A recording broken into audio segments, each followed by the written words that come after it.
咱们理想新车提回家什么配件都可以不装，但是这款冲锋保护罩一定要给它安排上。来，我上车给大家看一下，在我们后排的主副驾驶的座椅下方各有一个空调出风口，它这个原厂没有做任何保护，缝隙非常大，而且和地板是一个齐平的状态。像我们后排乘客脚底的沙石，还有小朋友的玩具零食，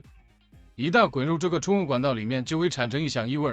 想把它清理出来，要把整个地板拆掉，又费时又费力。所以我们现在提回家这款冲锋保护罩一定要给它安排上。